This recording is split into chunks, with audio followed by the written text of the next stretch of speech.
Yan, yung engineer po natin ay gumagawa po ng pintuan para dun sa kanilang kusina. Yan. Oh, sipag.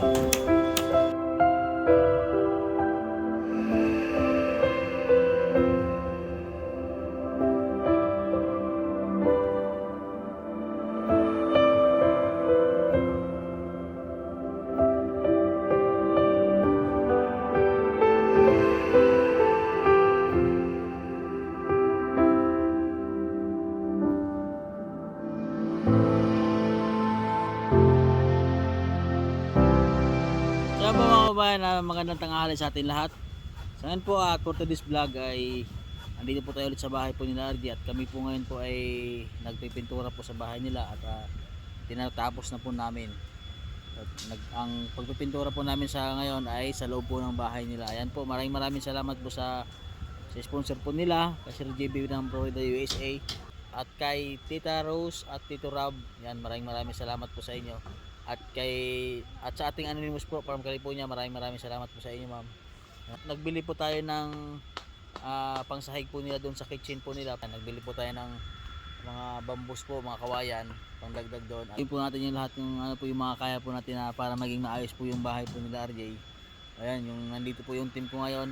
Wala po silang pasok, kaya nandito po kami lahat ngayon para tumulong po. Ayan, so ito na po yung bahay po nila RJ. Maraming salamat po sa mga tumulong po sa akin dito sa bahay po nila RJ, kay Kuya Junjun, kay Kuya Carlo at kay Titing. Yan, kay Christian. Ayan o, maraming salamat. Siya po yung nagsusukat ng mga kawayan. At kay Raymark po, at kay Tio Dodong, at kay Tio Lando, at kay Tio Berli po na nandito po siya ngayon. Present po.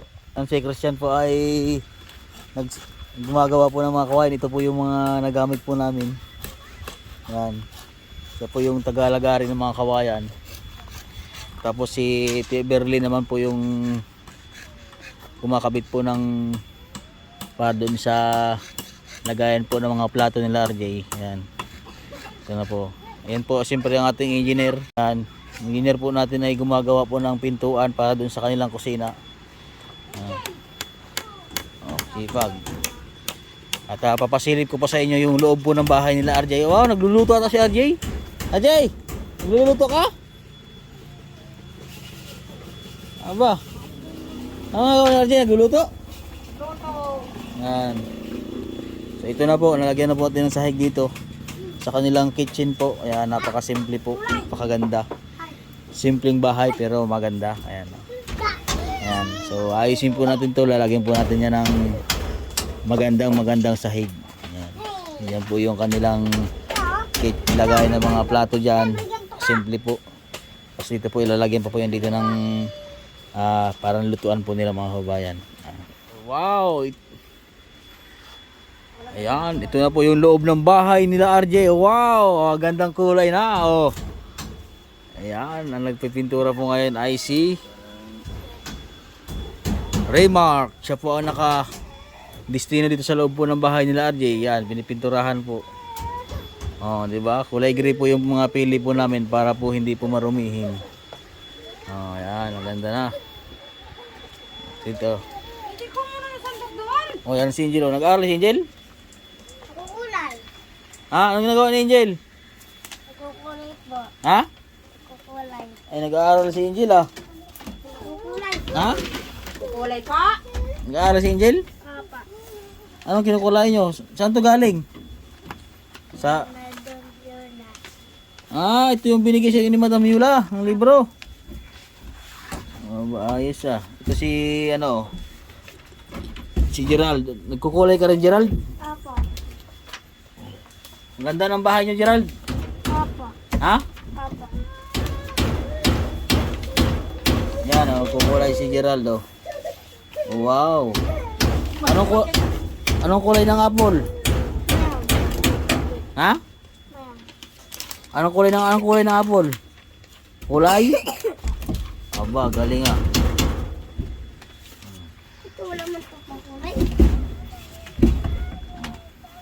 Magandang kulay ng bahay nyo, Gerald? Papa.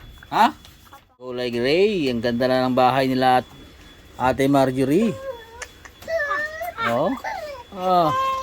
Nakulayan na ang loob ng bahay. Tulog na, tulog na. Lalagyan po natin dyan ng floor mat yung bahay ng sahig para mas maganda. Gandang gila. Oh, diba? Tibay yung bahay nila. Ganda. Lawak. Maganda ba ang iyong kuha? Malaki din ito. Yung bahay. Oh. Malaki din po yung bahay nila mga kabayan. May kuhol oh. Wow, sarap ng kuhol. Ay, nagluluto pa sa Ate Marjorie. Ano to? Ano yan Ate Marjorie? Gata? Gagataan niyo? Anong lahok niyan? Wala. Ito po ang ulam nila mga kabayan oh. Patakaw sa gulay niya mga yan. Natakaw sa gulay? Sarap ng ulam nila ngayon kay La Angel, ginataang papaya.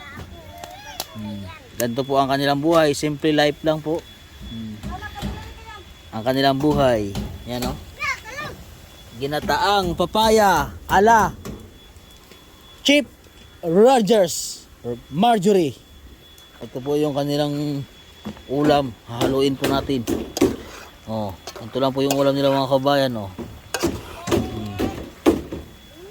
Ayan, sa mga nakaka-relate po sa gantong buhay ito, mayroong hipon. Oh, 'di ba oh? Sila po ay nakahuli po ng hipon. Isang piraso po ang kanilang lahok na hipon. Yan po ay hipon po sa ilog. Oh. Ayan. Kakain na po sila ng tanghalian.